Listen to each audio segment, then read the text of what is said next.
Life Stories. My Song in Chicago.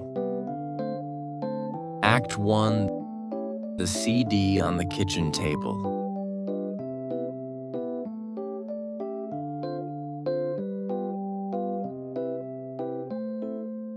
Before we begin the story, let's first go over the key words that appear in it. Audition. An audition is a time when you sing or act to show your skills so you can get a role in a show. Rehearsal. A rehearsal is a time when people practice a show before the real performance. Stubborn. Stubborn means you do not give up easily, even when things are hard. Imagine. To imagine means to make a picture in your mind about something. Wobble. To wobble means to move or sound in an unsteady way. Cracked. Cracked means broken a little, but not fully broken. Celebration. A celebration is a happy time when people enjoy something special. All right, let's begin the story. My name is Evan. I was born in a small town far from Chicago. My town had one main street, one small grocery store, and one old movie theater that almost never showed new movies. People knew each other. People talked about weather and work and bills. No one talked about Broadway. No one talked about big stages. My family did not have much money. We had a small house that was always too cold in winter and too hot in summer. The windows shook when the wind was strong. Sometimes I heard the wind and I thought it sounded like a long, sad song. My mom worked at a diner. She wore a blue apron. Her hands smelled like soap and coffee. She came home late, and she looked tired. She still tried to smile at me. My dad was not living with us. When I was very young, he left. Mom did not talk about him much. When she did, her voice became quiet. I learned not to ask too many questions. So it was just Mom and me. I was 8 years old when the first big change happened. It started on a Tuesday.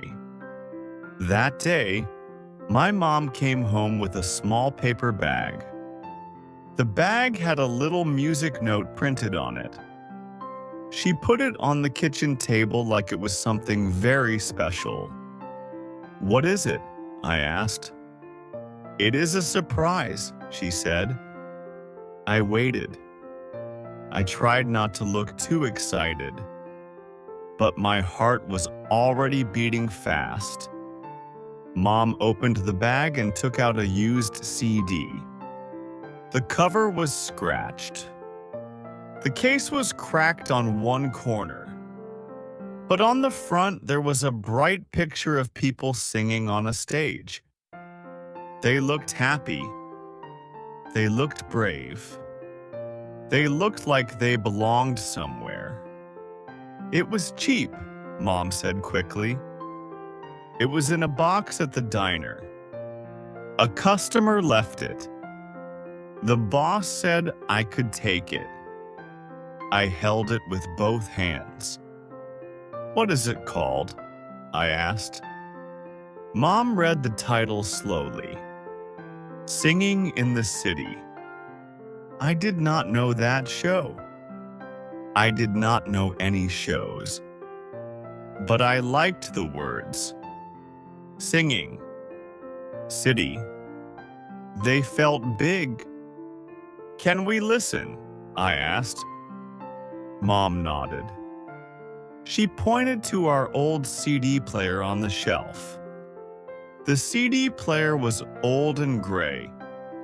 One speaker worked better than the other. Sometimes it made a buzzing sound. I put the CD in. I pressed play. At first, there was soft music. Then a voice started to sing. The voice was clear and strong. It sounded like the singer was standing right in our kitchen. I froze. My kitchen was small. The floor had old marks. The sink had a slow leak. But that voice made the room feel different. It made the air feel bright. Then another voice joined. Then more voices. It sounded like a whole world had walked into our house. I looked at Mom. Her eyes were a little wet. She did not wipe them. She just listened. I listened too. My chest felt warm. My throat felt tight. I did not understand every word, but I understood the feeling. The music sounded like hope. The next song was faster. The singers sounded like they were running, like they were chasing a dream. My feet started to move without asking my brain. I stepped left. I stepped right. I turned in a small circle. Mom gave a small laugh. "Evan," she said, but her voice was gentle. I kept moving. I did not know the steps. I did not know any dance. But my body wanted to follow the sound. My hands lifted. My shoulders loosened. My face felt like it wanted to smile. When the song ended, I did not want it to stop. "Again," I said. Mom looked at the clock. She should have been resting. She should have been eating. But she nodded. So I pressed play again. That night, we listened to the CD 3 times. When I went to bed, the songs stayed in my head. They followed me like a small light. In the dark, I whispered the parts I remembered. I did not sing loud. I did not want Mom to think I was being silly, but I sang just enough to feel the sound inside me. The next day at school, I kept tapping my pencil. I kept hearing the beat. My teacher, Mr. Lane, asked me a question about math. I did not hear it. I was thinking about the song where the singers promised they would not give up. "Evan," Mr. Lane said again. I blinked. "Sorry." He looked at me for a moment. Then he said, "Where is your mind today?" I did not know how to answer. My mind was somewhere I had never been. It was on a bright stage in a city I had never seen. After school, I ran home. Mom was not home yet. She had a long shift. I took the CD from its case. I put it in the player. I pressed play. Then I did something new. I stood in the middle of the kitchen and I tried to sing. My voice came out small. It sounded thin. It sounded shy. I stopped. My cheeks felt hot. I tried again. This time, I sang a little louder. The note was not perfect. It wobbled. But it was mine. I kept going. I sang with the singers. I copied them. I tried to hold the long notes. I tried to make my voice strong like theirs. When I reached the end of the song, I was breathing hard. But I was smiling. I did not know the word musical yet. I did not know the word audition. I did not know anything about acting. I only knew one thing. I wanted to do that. I wanted to sing on a stage. I wanted lights. I wanted a crowd. I wanted to tell a story with my voice. That evening, Mom came home and heard me singing. She stopped in the doorway. I froze again. I thought she would laugh. I thought she would tell me to stop. But she did not. She put her bag down. She listened. When the song ended, she walked into the kitchen. "That was you?" she asked. I nodded. I could not look at her. My face felt like fire. Mom took a slow breath. "You like it," she said. "It makes me feel, I do not know," I said, "like I can be more." Mom looked at me like she was seeing me in a new way.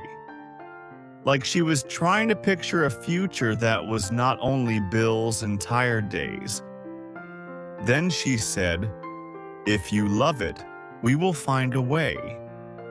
Those words were small, but they felt huge. We did not have money for lessons.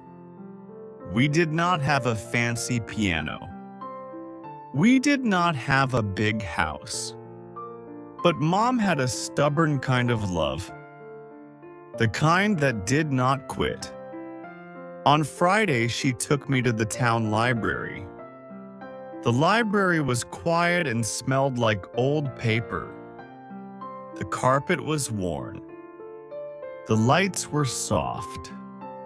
Mom asked the librarian, a tall woman with gray hair, "Do you have any music for kids?" The librarian smiled. "We do." She led us to a shelf.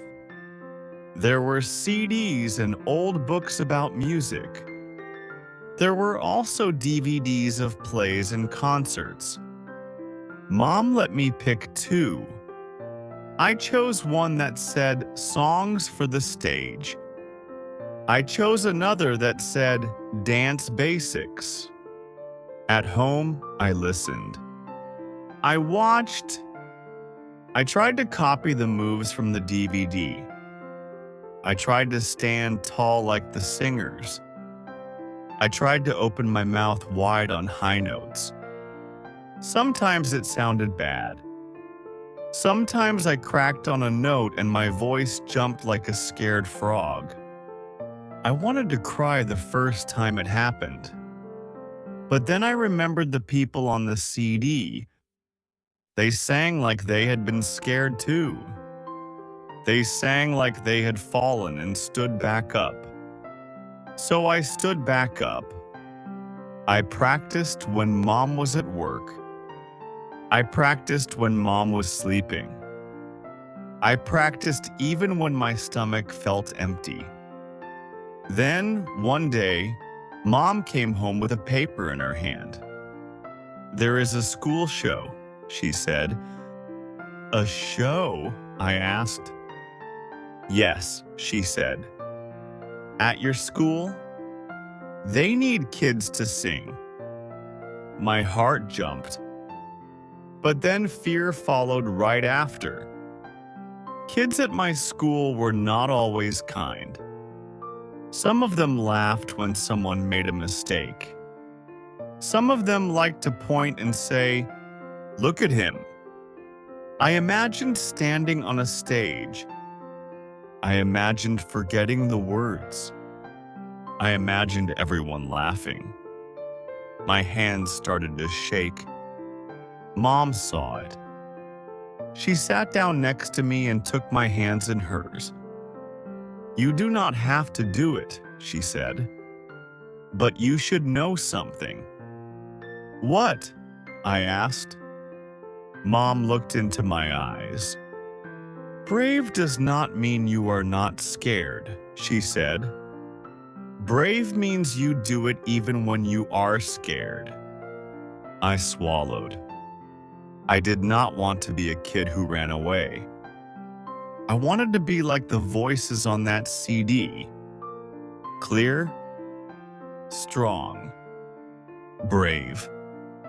So I said, "I will try." The tryout was on Monday after school.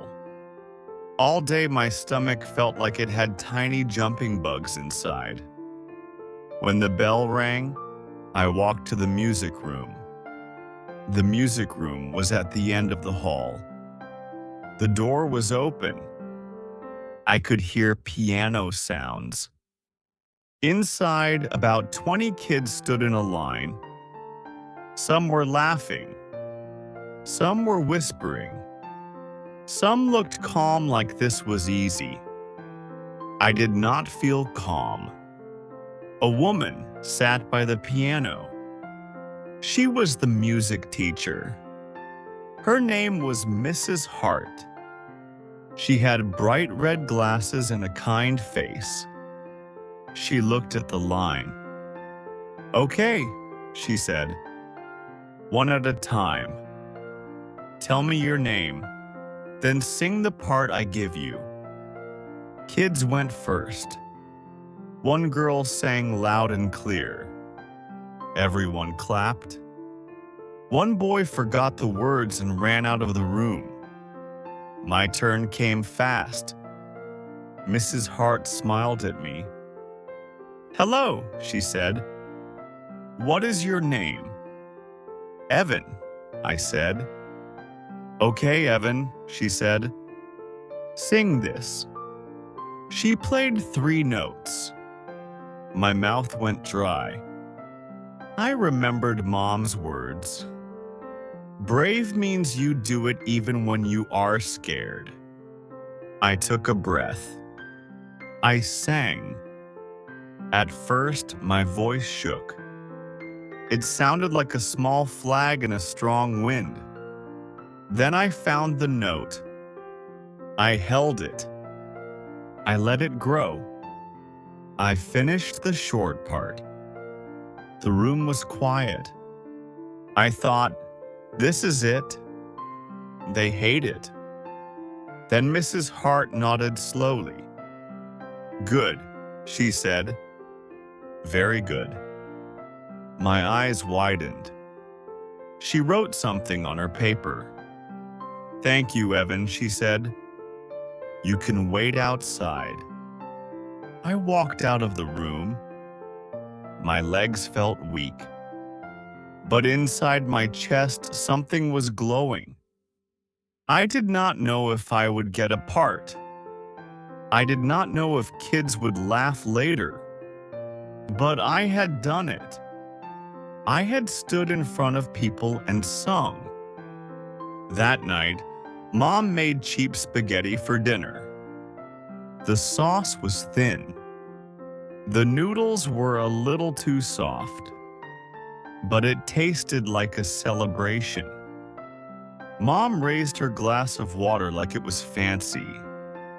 "To Brave," she said. I lifted my glass too. "To Brave," I said. 2 weeks later, the cast list went up on the hallway wall. Kids pushed toward the paper. I was scared to look. My hands felt cold. I stepped closer.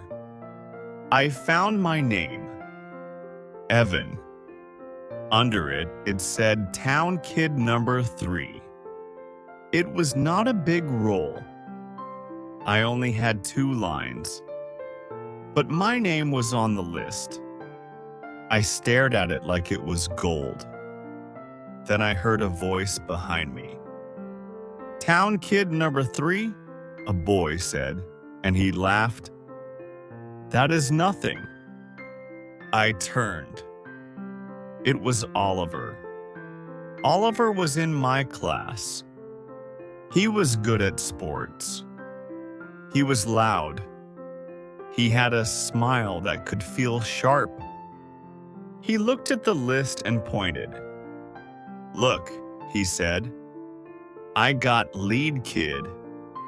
Some kids around him said, "Wow," and "cool." Oliver looked back at me. "Are you even going to show up?" he asked. My throat tightened. I wanted to hide, but I remembered the feeling in the kitchen when I first heard the CD. I remembered Mom's words. I looked at Oliver and said, "Yes, I will show up." Oliver blinked like he did not expect that. Then he shrugged. "Fine," he said. "Just do not mess it up." He walked away with his group. I stood there, breathing slowly. I had 2 lines. Oliver had many lines, but I had something else. I had a spark, and I could feel it growing. The first rehearsal was the next day. When I walked into the gym, the stage lights were not on. There were no fancy sets. There was only tape on the floor to mark places. But I could still imagine it. I could still see a crowd in my mind. Mrs. Hart clapped her hands. "Okay, everyone," she said. "We are going to make a show. We are going to work hard. And we are going to be kind." Some kids nodded. Some kids did not. Oliver sat in the front row and looked bored. I sat in the back and held my script with both hands. My script was only 1 page. It had my 2 lines. I read them again and again. They were simple, but they mattered to me. Then Mrs. Hart said, "Let us start with the opening song." The piano began. The kids stood up. The song filled the gym. And for the first time, I felt it. I felt what it was like to be part of a story that moved. It was small. It was only a school show. But in my heart, it was a door. And I was stepping through it.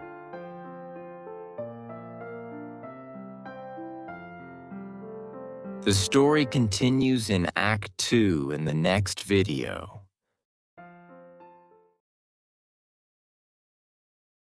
Thank you for spending your time with this story. If this story stayed with you, please like the video and subscribe for more narrated life stories.